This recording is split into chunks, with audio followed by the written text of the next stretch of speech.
Dear beloved of God, bagaimana caranya kita dapat menang dalam pertarungan iman?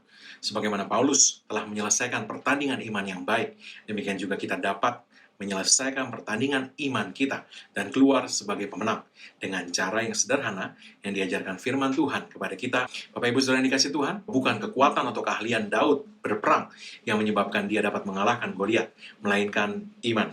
Bapak Ibu Saudara yang dikasih Tuhan, iman tidak diam terhadap serangan intimidasi iblis. Iman berkata-kata, dia menjawab pikiran ketakutan yang berasal dari iblis, pikiran intimidasi yang berasal dari iblis, dijawab oleh iman dengan perkataan.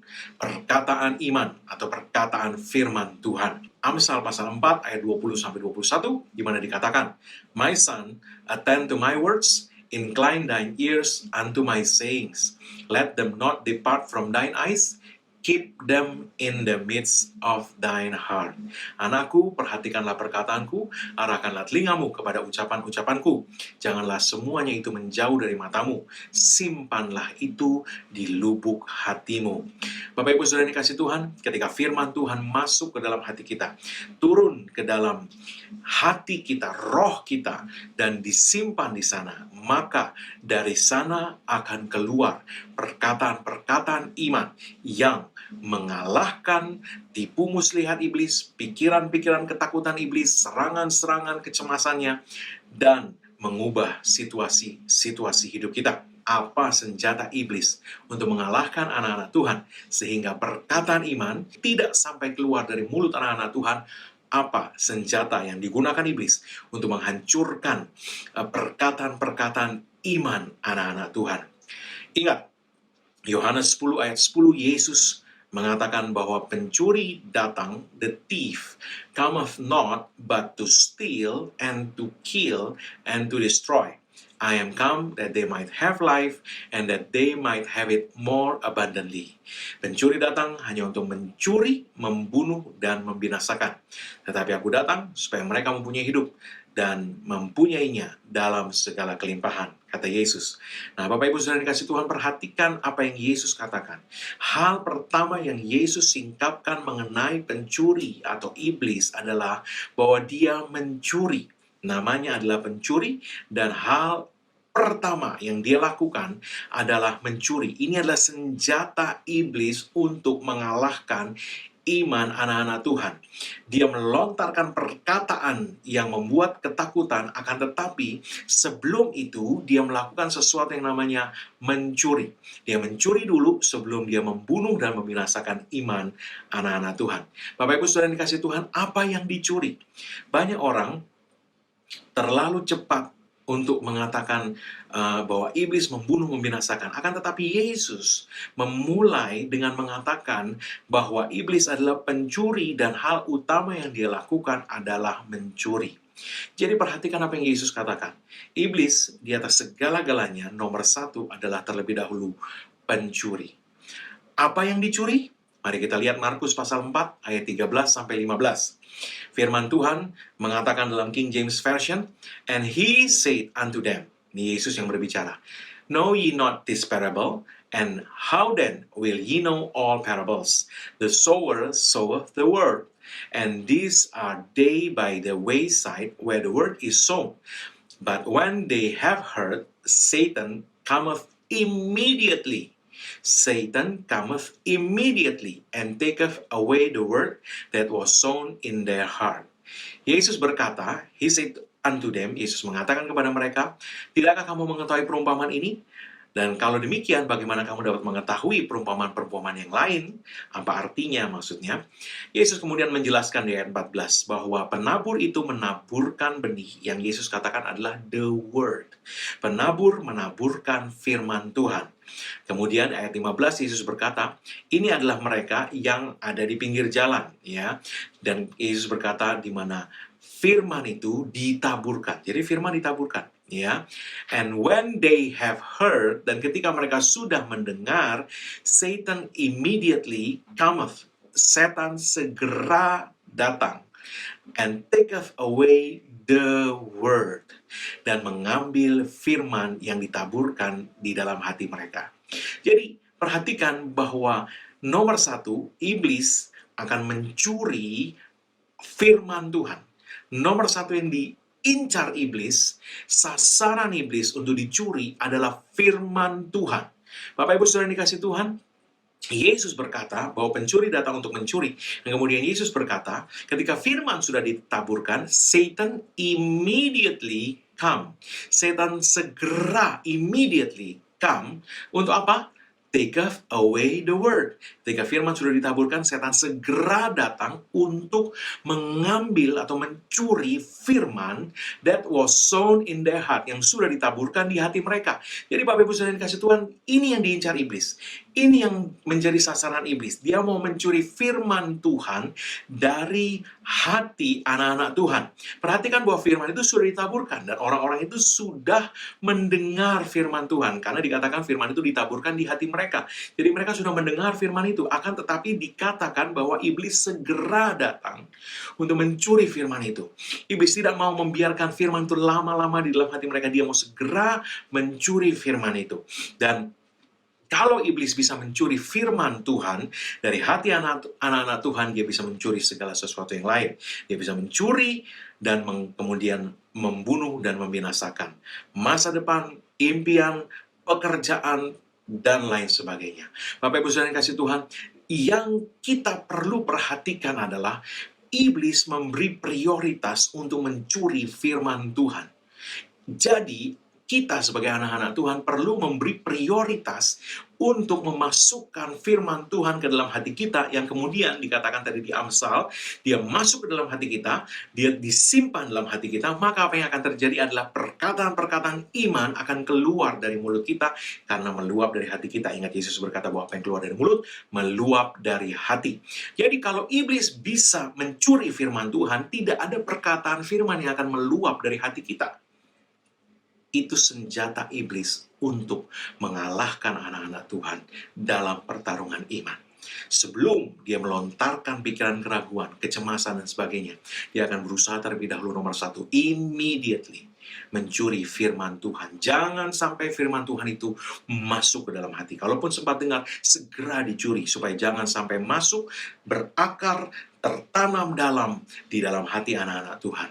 Bapak Ibu Saudara yang kasih Tuhan, Yesus berkata di dalam ayat 15 Markus pasal 4 tadi, "And these are they by the wayside, where the word is sown, but when they have heard, Satan cometh immediately and taketh away the word that was sown in their heart." Jadi sudah mendengar, tapi setan segera datang untuk mencuri. Jadi firman Tuhan itu sudah ditaburkan dan dia masuk ke dalam hati.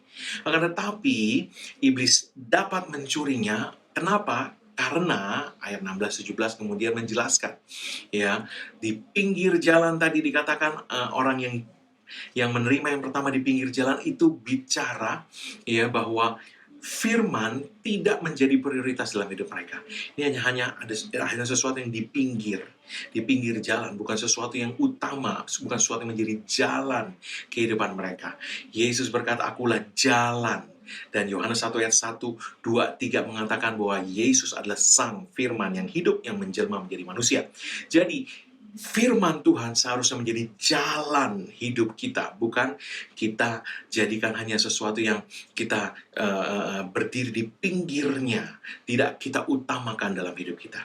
Bapak Ibu Saudara yang kasih Tuhan, dikatakan di dalam Markus pasal 4 ayat 16 dan 17. Kemudian, "And these are they likewise which are sown on stony ground, who when they have heard the word immediately receive it with gladness." Ini adalah mereka yang ditaburkan firman, adalah seperti orang-orang yang seperti, ya, tanah yang berbatu-batu. Mereka ditaburkan firman Tuhan, benih ditaburkan, tapi ditaburkan di tanah yang berbatu-batu, kata Yesus. Seperti apa orang-orang ini? "Who, when they have heard the word, immediately receive it with gladness." Jadi orang-orang ini, ketika mereka sudah mendengar firman Tuhan, mereka segera menerima dengan sukacita. Mereka terima, mereka tidak menolak. Ayat 17, "And have no root in themselves." Nah, ini dia. Tapi tidak berakar.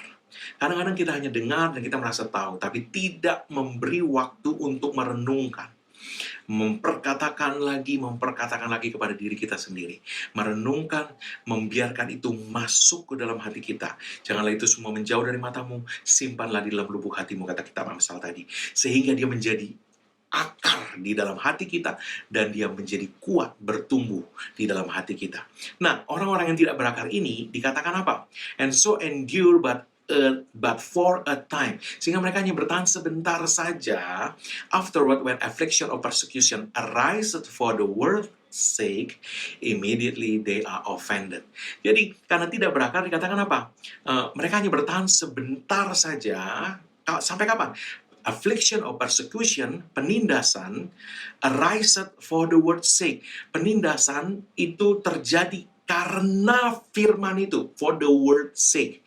Jadi karena firman itu, artinya ada sesuatu yang kemudian situasi atau apapun yang dicoba oleh iblis, dilontarkan serangan yang menyerang ke arah firman itu. Artinya apa? Dia mencoba membuat situasi-situasi kelihatan bertentangan dengan apa yang dikatakan firman.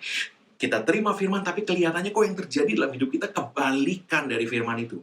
Itu yang dikatakan penindasan karena firman itu. Jadi ada sesuatu yang spesifik.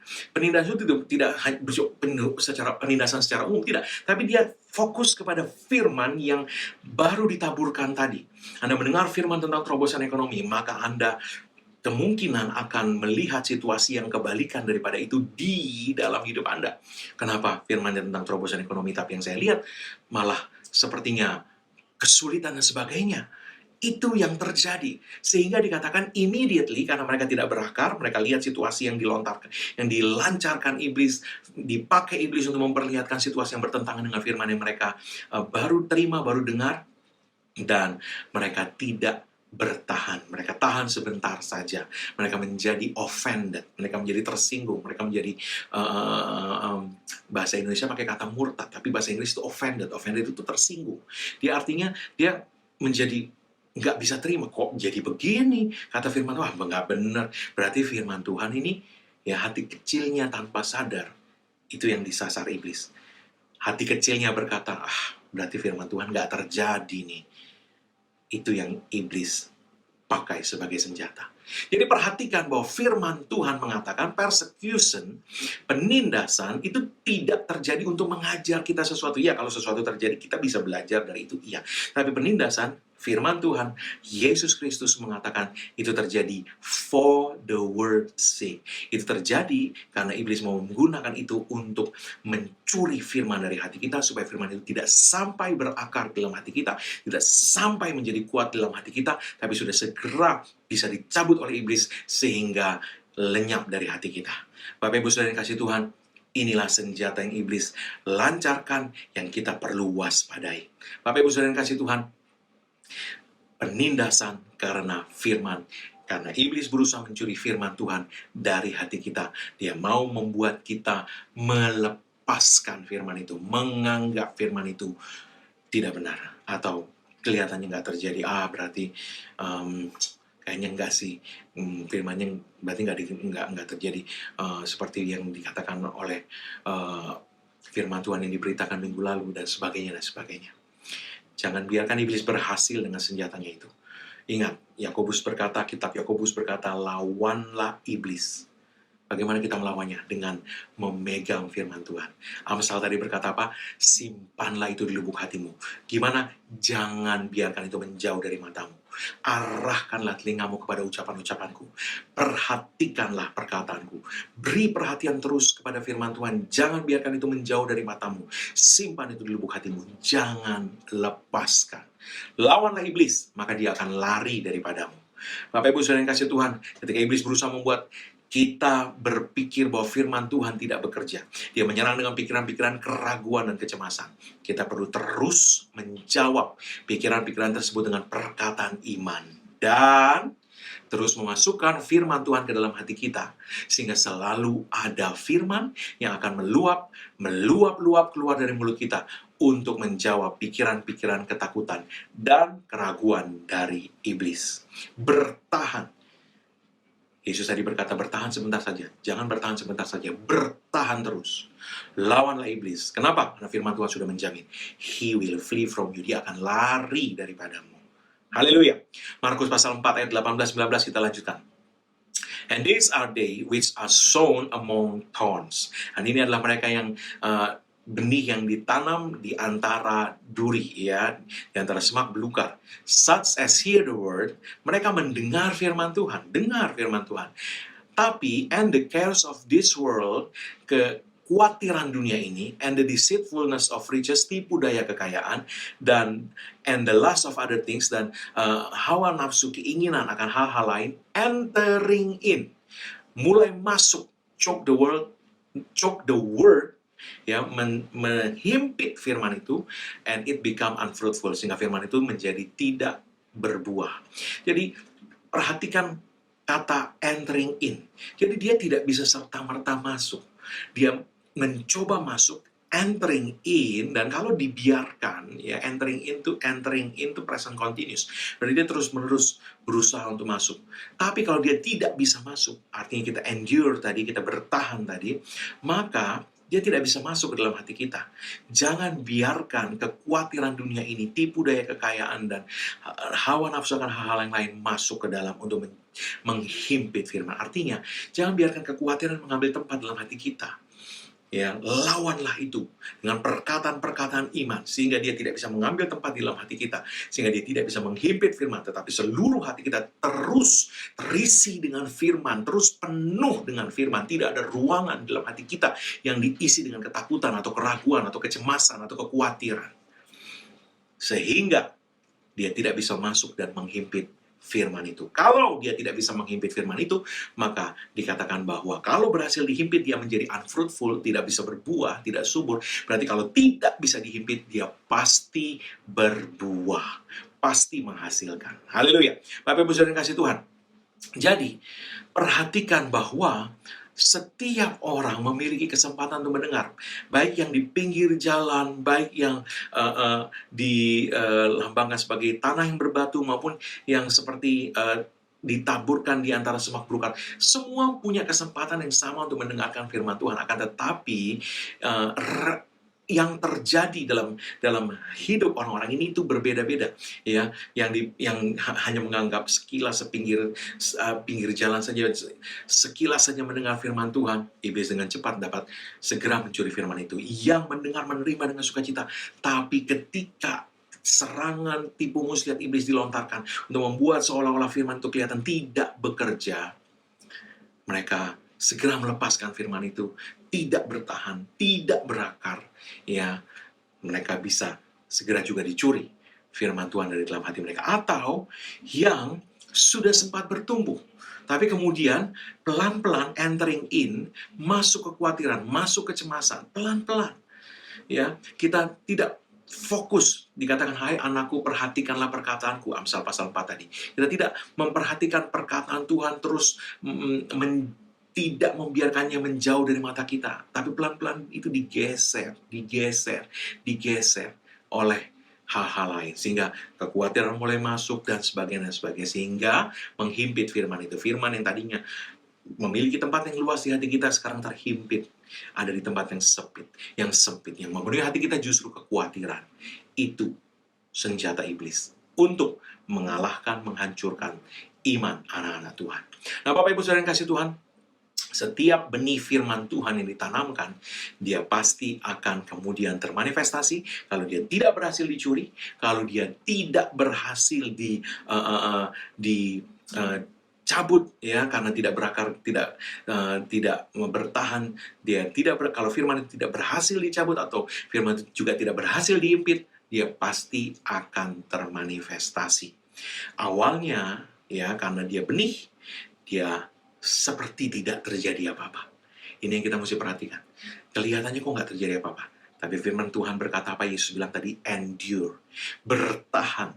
Berakar. Karena kemudian dia pasti akan berbuah. Jangan berhenti berkata-kata memperkatakan firman iman. Terus berkata-kata, terus masukkan firman, bertahan, berakar. Karena dia pasti akan berbuah. Bapak Ibu Saudara yang kasih Tuhan, tidak langsung kelihatan karena namanya benih. Dia masuk ke tanah, dia tidak kelihatan, dia tumbuh dulu akarnya dan seterusnya. Tapi dia pasti berbuah. Markus pasal 4 ayat 23, ya. If any man have ears to hear, let him hear. Jadi, kalau kita memiliki telinga, kata Tuhan, ya, kita punya telinga untuk mendengar, dengar. Itu keputusan. Ya, kita perlu memutuskan untuk saya memberi perhatian. Hai anakku, perhatikanlah. Putuskan untuk memberi perhatian kepada firman Tuhan. Kalau Anda tidak membuat keputusan untuk memberi perhatian, Anda akan dengan mudah digeser. Sehingga menjadi akhirnya firman Tuhan itu seperti orang di pinggir jalan saja buat Anda. Bapak Ibu Saudara yang kasih Tuhan, Markus 4 ayat 24-25 mengatakan, and he said, Yesus berkata kepada mereka, he said unto them, take heed what ye hear, with what measure ye mete, it shall be measured to you, and unto you that hear shall more be given, for he that hath, to him shall be given, and he that hath not, from him shall be taken, even that which he had. Jadi perhatikan apa yang kamu dengar, sebab dengan ukuran apa kamu mengukur, itulah yang akan diukurkan kepadamu. Ini mengukur apa? Perhatikan konteksnya, Yesus bilang, perhatikan apa yang kamu dengar. Berarti, yang diukur itu adalah yang kamu dengar. Kita mengukur apa yang kita dengar. Nah, yang kita dengar apa? Yesus sedang bicara tentang firman Allah. Benih itu adalah firman. Firman itu ditaburkan. Nah, jadi dengan kata ini bicara bahwa kita perlu memperhatikan, take heed, perhatikan apa yang kamu dengar. Kita perlu perhatikan apa yang kita dengar. Kenapa? Kenapa kita perlu perhatikan? Karena dengan ukuran apa kita mengukur, itu yang kemudian akan diukurkan kepada kita. Artinya, ketika kita dengar, kalau kita memberi ukuran yang besar kepada firman Tuhan, maka kita juga akan mendapat hasil yang besar sebagai buah dari firman itu, bertumbuh di dalam hati kita, berakar dalam hati kita. Tapi kalau kita beri ukuran yang kecil saja seperti di pinggir jalan tadi, dia hanya akan menghasilkan hasil yang kecil. Ya, seperti Anda tanam benih ya di sepetak tanah kecil dengan Anda tanam benih yang sama-sama baik, sama-sama berkualitas di tanah yang besar. Tentu hasilnya akan beda. Di tanah yang luas di hatimu, Anda biarkan firman itu masuk. Firman Tuhan itu dikatakan adalah benih yang tidak bisa rusak, tidak bisa binasa, benih yang kekal. Anda biarkan masuk ke dalam hati Anda, menempati tempat yang kecil. Atau ada orang lain yang memberikan seluruh hatinya, seluas-luasnya, untuk ditumbuhi oleh benih firman Tuhan. Tentu hasilnya akan beda. Jadi ukuran apa yang kita ukurkan, kita akan melihat hasil yang sebagaimana yang kita ukurkan tadi. It shall, with what measure ye mete, it shall be measured to you. Dengan ukuran apa engkau mengukur, itu akan kemudian diukurkan kepadamu. Artinya, sebesar apa ukuran yang kita berikan kepada firman Tuhan, sebesar itu juga akan diukurkan kepada kita. Ya. Kemudian Yesus menjelaskan kepada yang punya, yang mempunyai ukuran itu tadi, akan ditambah. Tapi yang tidak punya, yang ukurannya kecil, yang bahkan tidak punya, bahkan yang ada pada dia pun akan diambil. Kenapa? Karena iblis mencuri firman itu. Sehingga kalau iblis mencuri firman itu, bahkan semua yang lain akan bisa ikut kemudian dicuri oleh iblis. Jadi perhatikan, ukuran itu seperti apa? Ukuran ini sebenarnya ini bicara praktek iman kita, mempercayai Tuhan dan perkataannya. Kita mengukur, ya, bukan mengukur iman saya besar atau enggak, bukan. Tapi yang kita ukur adalah waktu Tuhan berkata-kata, kita berkata, amin, ya pasti terjadi. Atau kita mengukur, ya bisa terjadi, bisa enggak. Anda lihat ukurannya beda. Anda terima dengan sepenuh hati, Anda terima dengan setengah hati, Anda terima dengan sekilas saja seperti di pinggir jalan, beda. Hasilnya beda. Nah, Yesus berkata, ukuran yang kita ukurkan kepada firman Tuhan itu, ya, ini adalah firman Allah yang hidup, dia pasti terjadi. Atau ya namanya firman Tuhan, ya mungkin pendeta cuma mau nyenengin lah jemaat di zaman sekarang ini. Ukuran yang kamu ukurkan, kata Yesus, akan diukurkan kepadamu.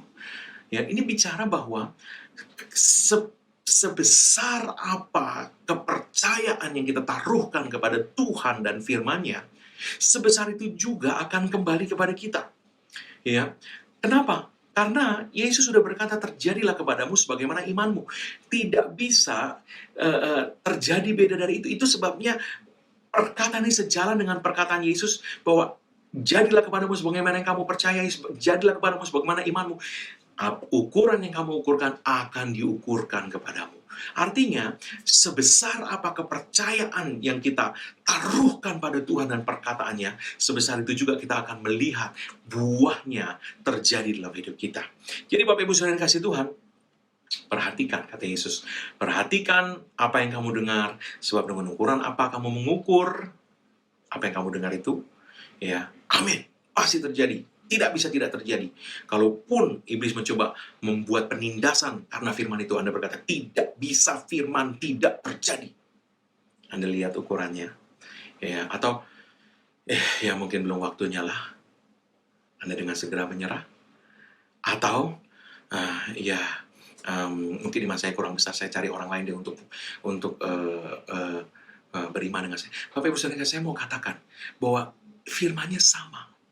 Dan hati kita ini pada dasarnya, hati kita ini pada dasarnya sama. Entah kita mau biarkan hati itu dipenuhi firman, atau setengah dipenuhi firman, atau seperempat dipenuhi firman, atau cuma pinggirannya dipenuhi firman. Itu bukan karena, hatinya jelek, hatinya baik. Bukan. Tapi sebenarnya adalah kepada ukuran apa yang kita berikan. Itu yang menentukan. Kalau kita memberikan ukuran firman Tuhan itu seperti di pinggir jalan, ya hasilnya seperti tadi yang sudah kita dengar. Atau seperti tanah yang berbatu-batu, atau seperti di tengah semak belukar. Ya seperti itu hasil. Atau seperti tanah yang baik. Kita menerima firman itu, kita aminkan, kita tidak mau melepaskannya, kita pegang, kita tidak mau bergeser dari situ. Maka dia akan berbuah, kata Yesus. Ada yang 30, ada yang 60, ada yang 100 kali lipat. Bapak Ibu Saudara yang kasih Tuhan, jadi perhatikan cara kamu mendengar, apa yang kamu dengar, dan bagaimana kita mengukur. Karena ukuran yang kamu ukurkan akan diukurkan kepadamu. Ya, Markus pasal 4 ayat 20, Yesus berkata, yang ditaburkan di tanah yang baik, and these are they which are sown on good ground. Yang inilah mereka yang ditaburkan di tanah yang baik, such as hear the word and receive it and bring forth. Yang mendengar firman, menerimanya, dan menghasilkan buah. Some 30-fold, some 60, and some 100. Ada yang 30, ada yang 60, ada yang 100 kali lipat. Jadi ukuran yang kita ukurkan, firman Tuhan 100% benar. Atau firman Tuhan ya 50-50 lah, bisa terjadi, bisa enggak. Ukuran yang kamu ukurkan, sehingga dia akan berbuah. Ukuran yang kamu ukurkan akan berbuah buat Anda. Ada yang 30, 60, 100 kali lipat. Bapak Ibu Saudara yang kasih Tuhan, ukuran apa yang Anda ukurkan? Apakah Anda memberikan ukuran sebesar kapal induk terhadap firman Tuhan? Atau Anda berikan ukuran sebesar becak kepada firman Tuhan? Akan menentukan buah seperti apa yang kemudian termanifestasi dalam hidup kita. Ingat bahwa yang mengucapkan perkataan itu adalah Tuhan semesta alam yang menjadikan langit dan bumi ini. Dia tidak bisa berubah, dia tidak pernah berubah, dan dia tidak bisa berbohong. Dia bukan manusia, kata firman Tuhan, sehingga dia berbohong. Ya, atau anak manusia sehingga dia berubah. Dia tidak bisa berbohong, dia tidak bisa berubah. Yesus Kristus tetap sama, dahulu, sekarang, sampai selama-lamanya. Jadi, Bapak Ibu Saudara yang kasih Tuhan, ukuran yang Anda ukurkan akan menentukan buah yang kemudian terjadi dalam hidup Anda. Saya ingat satu peristiwa di mana di mana orang-orang Israel, ya umat Tuhan pada waktu itu, mereka baru keluar dari Mesir, kemudian mereka melihat, pengintai mereka melihat tanah perjanjian, melihat ini memang tanah yang luar biasa baik, tapi negeri ini penuh dengan raksasa, kota-kota bertembak dan sebagainya. Dan apa yang terjadi? Laporan itu membuat orang Israel itu menjadi kehilangan iman, ya. Dan dikatakan bahwa ketika mereka kehilangan iman, mereka mulai bersungut-sungut kepada Tuhan, ya, dan mereka mulai berkata, kenapa Tuhan bawa kita keluar dari Mesir? Lebih baik kita tetap di Mesir, mati di Mesir, dan seterusnya. Bapak Ibu Saudara yang kasih Tuhan, perkataan ini keluar karena iman mereka sudah berhasil dirontokkan oleh iblis dengan perkataan kekhawatiran, kecemasan, ketakutan. Lihat tuh raksasa, nggak mungkin kamu bisa mengalahkan. Sementara ada dua orang, Yosua dan Kaleb, yang menerima perkataan Tuhan apa adanya. Tuhan sudah berkata, kita akan masuk tanah perjanjian. Kita pasti akan masuk dalam tanah perjanjian. Hanya jangan memberontak kepada Tuhan, kata Yosua dan Kaleb. Anda lihat bahwa pada akhirnya, hanya Yosua dan Kaleb yang masuk ke dalam tanah perjanjian. Kenapa? Karena mereka tidak melepaskan perkataan firman Tuhan. Mereka menaruh ukuran yang sangat besar kepada firman Tuhan. Akhirnya mereka menikmati buahnya. Bapak Ibu Saudara yang kasih Tuhan, sebagaimana kita mengukur, demikian juga akan diukurkan kepada kita. Orang Israel, pada waktu mereka mendengar laporan mengenai tanah perjanjian, dipenuhi dengan kota-kota berkubu dan raksasa-raksasa.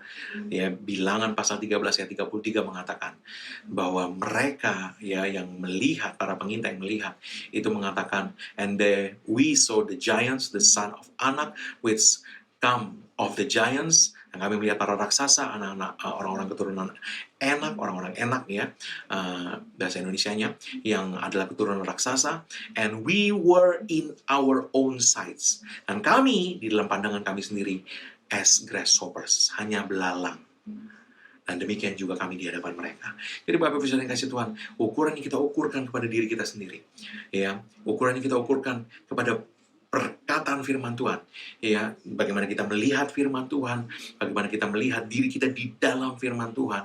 Kamu lebih dari pemenang. Oh ya, itu cuma untuk hamba Tuhan. Oh ya, itu untuk para raksasa iman, untuk para pahlawan iman. Kalau saya masih apa, cuma jemaat biasa. Ukuran yang kamu ukurkan. Dikatakan musuhmu melihat seperti kamu melihat.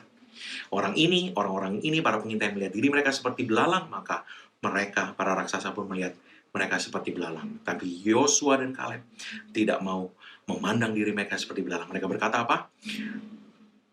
Kalau Tuhan berkata bahwa dia menyerahkan tanah perjanjian kepada kita, dia pasti akan melakukannya. Dan kemudian mereka berkata, bangsa Enak ini, mereka hanya makanan roti, bread, dalam bahasa Inggris dikatakan roti bagi kita. Kenapa yang terjadi buat Yosua dan Kaleb? Mereka memang hanya roti. Tapi buat para pengintai dan orang-orang Israel yang memperhatikan perkataan pengintai-pengintai itu, jadilah mereka belalang di hadapan raksasa-raksasa itu.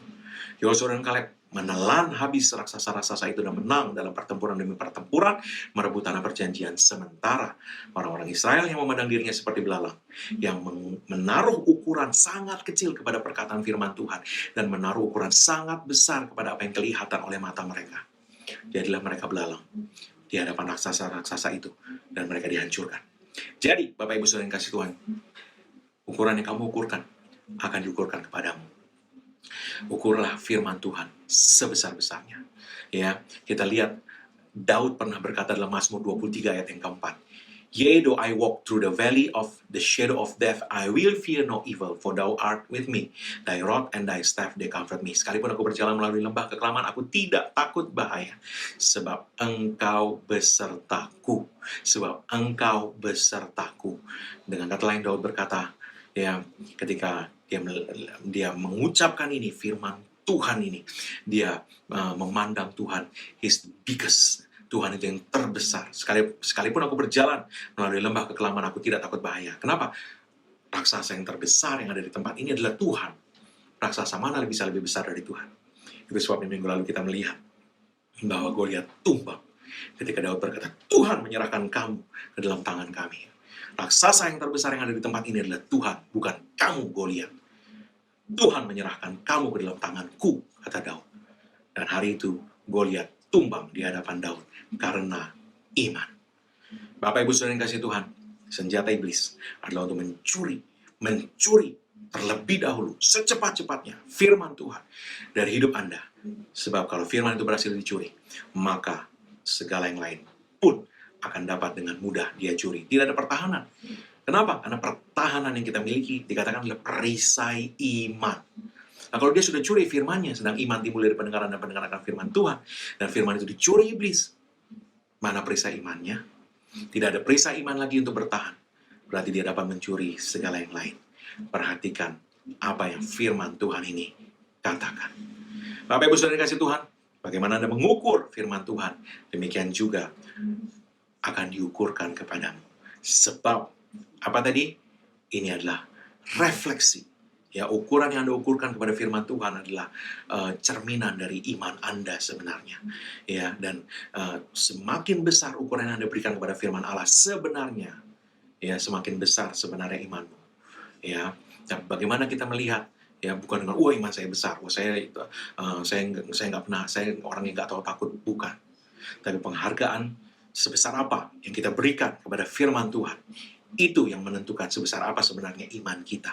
Penghormatan kita ketika Tuhan berkata, "Oleh bilur-bilur Yesus kamu sudah sembuh." Tapi kayaknya masih sakit nih Tuhan, tapi kayaknya masih berasa. Atau, "Ya, amin, memang saya sudah sembuh." Ya, iman itu berjalan di depan. Dia mengikuti Tuhan. Ya, iman berjalan menerobos di tengah kerumunan orang banyak, menjamah jubah-jubah Yesus dan sembuh. Itu iman. Bapak Ibu saudara yang kasih Tuhan, kenapa perempuan sakit pendarahan 12 tahun menerobos kerumunan orang banyak untuk menjamah jubah Yesus? Sebab katanya, asal ku jamah saja jubahnya, aku sembuh. Itu ukuran yang dia berikan kepada perkataan firman Tuhan, bahwa Yesus berjalan keliling, berbuat baik, menyembuhkan semua yang dikuasai iblis. Bapak Ibu saudara yang kasih Tuhan, ukuran apa yang kita berikan kepada firman Allah? Mari kita renungkan itu kembali hari ini, supaya jangan sampai kita menjadi seperti orang-orang Israel ketika mereka memandang diri mereka hanya seperti belalang. Kenapa? Mereka tidak memberikan ukuran penghargaan yang besar kepada firman Tuhan, pada janji Tuhan. Mereka melihat diri mereka seperti belalang, mereka tidak melihat Tuhan yang berkata-kata, yang berjanji kepada mereka itu yang maha besar. Beda dari Yosua dan Kaleb, beda dari Daud. Ya, orang-orang ini memandang Tuhan sebagai yang terbesar. Ya, mereka melihat Tuhan sebagai yang paling besar, paling kuat, paling mampu. Maka kita melihat bahwa itulah yang kemudian terjadi. Bapak Ibu saudara yang kasih Tuhan, saya tutup dengan ini. Ketika firman Tuhan ditaburkan, sekali lagi saya mau katakan, Anda belum melihat apa-apa. Ya, bahkan yang mungkin kelihatan adalah apa yang iblis coba lakukan, ya, tunjukkan situasi yang kebalikannya, ya, tapi Anda bertahan, berakar, masukkan terus firman, beri firman tempat yang seluas-luasnya dalam hatimu, ya, ukur firman itu sebagai yang terbesar, yang tidak ada yang bisa menandingi firman Tuhan itu. Ya, maka firman itu akan berbuah. Awalnya memang dia tidak kelihatan. Ya, saya tutup dengan Markus pasal 4 ayat 26 sampai 29. And he said, Yesus berkata, "So is the kingdom of God, as if a man should cast seed into the ground." Demikianlah, seperti inilah kerajaan Tuhan. Seperti orang yang menaburkan benih ke tanah, into the ground, ke dalam tanah. And should sleep and rise night and day. Dia tidur dan bangun malam dan pagi dan malam, ya, bangun, tidur, bangun, ya. And the seed should spring and grow up, he know not how. Jadi benih itu akan bertumbuh, ya, tapi dia tidak tahu bagaimana caranya. Ya, sebab bumi yang memberikan pertumbuhan, the earth bring forth the fruit of herself. First the blade, jadi yang mula-mula muncul itu tunasnya, ya, kemudian daunnya, after that the full corn in the ear, dan kemudian buahnya, ya. Dan when the fruit is brought forth, ketika buahnya sudah matang, immediately he put in the sickle because the harvest is come. Segera dia menyabit karena musim penuaian sudah tiba. Jadi yang Yesus mau katakan, pada waktu Anda mulai menaburkan benih, Anda mulai memperkatakan firman, Anda tidak diam kepada serangan pikiran ketakutan, Anda jawab dengan perkataan firman iman. Maka apa yang terjadi, yang mula-mula Anda lihat itu seperti nggak ada apa-apa, seperti nggak terjadi apa-apa. Tapi Yesus berkata bahwa setiap kali firman itu ditaburkan, dia pasti berbuah. Memang mula-mula nggak kelihatan karena dia masuk ke dalam tanah. Tapi kemudian dia akan mulai muncul sedikit. Ya, dia akan mulai muncul sedikit, ya, tunasnya, kemudian mulai bertumbuh, dan seterusnya sampai tiba musim menuai. Ya, banyak orang tidak melihat penuaian. Kenapa? Karena belum tiba musim menuai, mereka sudah melepaskan benih itu, dicuri oleh iblis. Mereka tidak bertahan, tidak berakar, tahan sebentar saja, ya, membiarkan firman itu dihimpit sehingga tidak berbuah. Ya, kita sudah melihat hari ini, itu senjata yang dipakai iblis. Ya, Anda sudah mengenal tipu muslihat, senjata iblis yang dia pakai untuk mengalahkan anak-anak Tuhan dalam pertarungan iman. Jangan biarkan tipu muslihatnya, senjatanya, berhasil lagi terhadap Anda. Anda lebih dari pemenang, karena Kristus Yesus sudah memenangkan segalanya bagi Anda. Pertarungan kita hanya pertarungan iman. Bertarung untuk memegang terus firman Tuhan, menaruh ukuran, mengukurkan yang terbesar kepada firman Tuhan. Kenapa? Karena kita memandang Dia yang berfirman adalah setia, bahwa Dialah raksasa terbesar yang ada di tengah-tengah masalah dan peperangan kita. Yesuslah yang terbesar di lembah kekelaman ini. Raksasa terbesar di tempat ini adalah Yesus Kristus. Ukuran yang Anda ukurkan akan diukurkan kepadamu. Saya berdoa kemenangan iman itu sudah dipastikan oleh Tuhan menjadi milik kita. Oleh sebab itu doa saya, tidak seorang pun melepaskan kepercayaannya. Tidak seorang pun membiarkan benih firman Tuhan dicuri dari hidupnya. Tapi semua berdiri teguh, memegang firman Tuhan dan tidak melepaskannya. Sampai firman Tuhan ini tadi berkata, Yesus berkata, sampai tiba musim menuai. Mukjizatmu terjadi, impianmu terjadi, apa yang kau harapkan terjadi, semua firman yang kau pegang, semua digenapi di dalam nama Yesus. Amin. Haleluya. Bapak Ibu saudara yang kasih Tuhan, sebelum kita menerima doa berkat, saya mau berdoa untuk setiap kita yang memiliki kebutuhan, entah itu hal kesehatan atau ekonomi dan sebagainya. Apapun juga itu, angkat kedua tanganmu di hadapan Tuhan. Di dalam nama Yesus, setiap sakit penyakit, roh kuasa sakit penyakit dihancurkan dari setiap anak-anak Tuhan, dari setiap orang yang mendengarkan pemberitaan firman iman ini. Di dalam nama Yesus. Dan dalam nama Yesus, aku perkatakan kesehatan sempurna, pemulihan sempurna di dalam nama Yesus. Dengan panjang umur Tuhan mengenyangkan kau, dan Tuhan memperlihatkan kepadamu keselamatan yang daripadanya dalam nama Yesus. Dan Allahku menyediakan segala kebutuhanmu menurut kekayaan dan kemuliaan dalam Kristus Yesus. Oleh sebab itu aku memperkatakan di dalam nama Yesus bahwa setiap kebutuhan dipenuhi oleh Tuhan. Dia dengan suplai supranatural Tuhan, tidak menurut sumber daya manusia, tetapi menurut kekayaan dan kemuliaan Tuhan di sorga, di dalam nama Yesus. Iblis, lepaskan segala cengkramanmu atas keuangan anak-anak Tuhan dalam nama Yesus. Dan malaikat-malaikat Tuhan, kumpulkan dan bawa setiap berkat keuangan yang adalah milik anak-anak Tuhan ini ke dalam hidup mereka, sampai kepada mereka dalam nama Yesus. Amin. Mari kita akan menerima berkat dari Tuhan. Oleh sebab itu mari angkat kedua tangan Anda, arahkan kepada Tuhan dalam nama Yesus.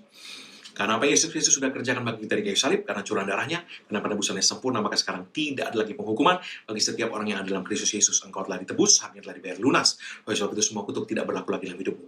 Yang ada hanyalah berkat Tuhan tercurah berlimpah-limpah memberkati engkau dalam segala hal. Oleh berkat Tuhan itu kau naik terus, tidak turun, kau jadi kepala bukan ekor. Dan apa yang tanganmu dibuat Tuhan berhasil. Dengan panjang umur Tuhan mengenyangkan engkau, dan Tuhan memperlihatkan padamu keselamatan daripadanya. Umurmu minimal 120 tahun, dan dipenuhi dengan hari-hari yang baik dari Tuhan dalam nama Yesus. Tidak ada yang jahat yang mendekat kepadamu. Tidak ada tulah mendekat kepada kemah kediamanmu. Sebab tempat perlindunganmu dan kubu pertahananmu, Allahmu yang kau percayai. Dalam nama Yesus, tidak ada celaka, tidak ada malapetaka, tidak ada pandemi mendekat kepadamu. Tuhan memelihara engkau, seisi rumahmu, keluar masukmu, sekarang sampai selama-lamanya. Dalam nama Yesus. Amin. Tuhan Yesus memberkati.